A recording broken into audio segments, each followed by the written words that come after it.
Hello, and welcome to the Blamed It On Me podcast. I am your host, Jamie. This podcast is an unfiltered account of my experience living in, leaving, and recovering from a marriage that went from amazing to emotionally abusive in a single conversation. The question you might have right now is, why am I sharing this?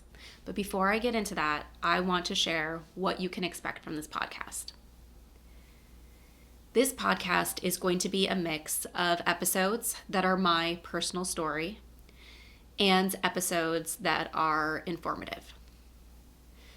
The episodes that are my personal story are a lot of things that I wrote while in the middle of things. My mind would often just go in cycles of replaying what I was experiencing over and over and over again, replaying conversations word for word, and just not able to get out of this repetitive cycle of reliving moments. One of the things I found that worked for me to help stop that replay in my head was to write things down as if I was telling my experience to somebody. So a lot of what you will hear in the episodes are what I wrote while I was experiencing things. This story is written from beginning to end in chapters. So some of those chapters were written years ago. Some of the other chapters were written later as I went back and kind of connected the dots or shared about some of the kind of bigger picture things that were going on or things that I was experiencing. So those personal stories are a mix of what I wrote in real time and what I wrote later. Mixed in are things that I wrote to other people. There are letters and other things that I wrote that I sent to my then husband about how I was feeling and what I needed. There are also things that I wrote and sent to other people when I was too scared to say things out loud or get on the phone or have a conversation. So mixed in with that story that will be shared chapter by chapter will be episodes that are information-based. These information-based episodes are things that provide more context for what was going on, things that I learned along the way, things that I wish I knew. A lot of what I'll share about, I am not an expert in. I'm an expert in my experience. I'm an expert in what I went through. I'll point you to resources when and where possible, but this isn't meant to be an extremely scientific, informative podcast on some of these things because we don't all need to know that depth of information all the time to understand what we're experiencing and what we're going through. Sometimes we just are looking at first for that easy to digest information. And that's what I hope to share in those informative episodes. Information that's easy for you to digest and understand. So that way, if you choose, you know what path to go down to learn more. So why am I starting this podcast? Why am I sharing my story? Why am I willing to be vulnerable and put myself out here when I know that I will not be judged positively by everyone who hears this? The number one reason is it's my story. And I get to choose if I share my story. And I have decided that sharing my story is the right thing to do. In my opinion, if we are allowed to talk about the good things that happen in relationships on public platforms, we're allowed to talk about the bad as well. All parts of my story deserve to be shared equally from my voice and my perspective because it's my story and I have the ability to do that. No one has the ability to silence my story other than me. And I want other people to feel that as well, that their story is theirs to share and it's their decision whether it's shared or not. Another reason why I feel it's important to share is abuse typically leads to the silence of stories. It happened to me, and I know it happened to other people too. We are trained to not talk about it. We are trained that it is wrong to talk about it. The first person that trains us not to talk about it is typically our abuser. The next layer that teaches us to silence ourselves are the enablers. The enablers looked more poorly on me for speaking up rather than on him for doing the behavior. And that teaches us to be silent. And I want people to know that you are not wrong to talk about your story and what you experienced, because it's your story. And it is not your weight to carry to be silent. It is not your responsibility to be silent to protect someone else, when being silent means silencing your story and your experience. You are the only person who gets to choose whether you stay silent or not. You don't have to share your story, but you can, and that's your choice.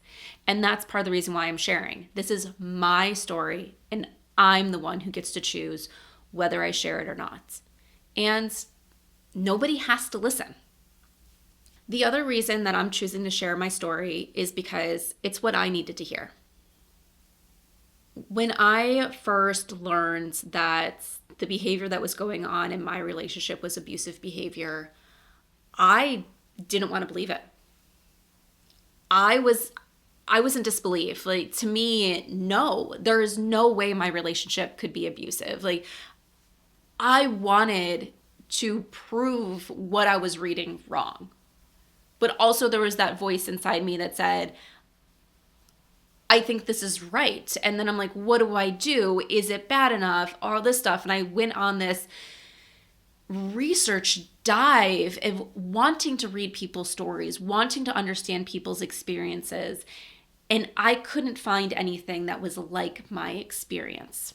And so in some ways, it planted the seed in my head of my experience isn't that bad. And because the fact that I couldn't find something like my story when I was looking for it, it made me minimize my experience.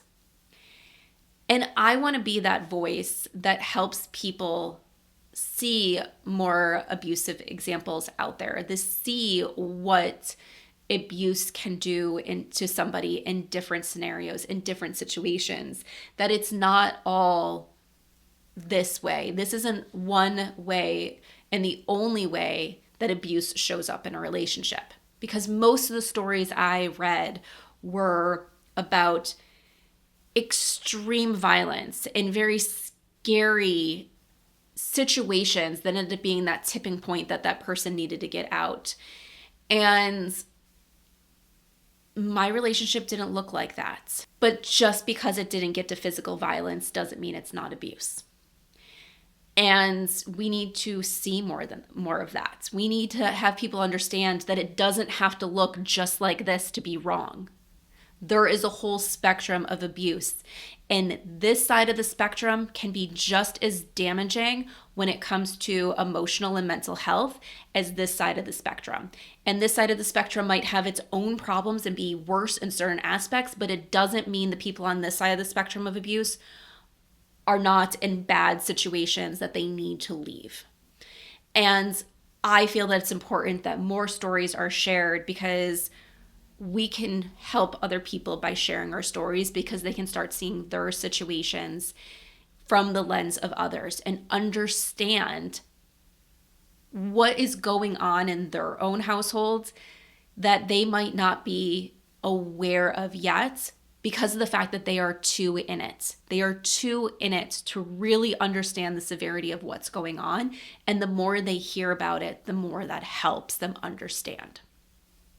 Because it's true. Abuse looks different in different households. It's not a one size fits all that you have to have as check boxes for it to be an abusive relationship.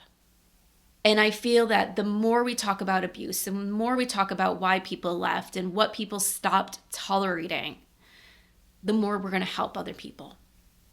So I am choosing to share my story because even if it helps just one person who's in an abusive relationship understand what they need in order to feel safe and whole again in their relationship, then I'm doing my job. If just one person who knows someone who's going through an abusive relationship right now learns just one thing that they can do to better support the person that they love or care about, then this podcast is worth it, and sharing my story is worth it. So what is this podcast not? Well, first off, this is not a podcast about my ex. This is a story about my experience. Yes, he plays a role in that experience. But this is not to tell you what he was going through or his thought process or anything like that. This is my experience from my point of view. And I'm sure he could tell you at times that I screwed up along the way, times that I wasn't perfect. And I will never pretend that I was perfect during any of this. But this is my story from my point of view. It is not his story.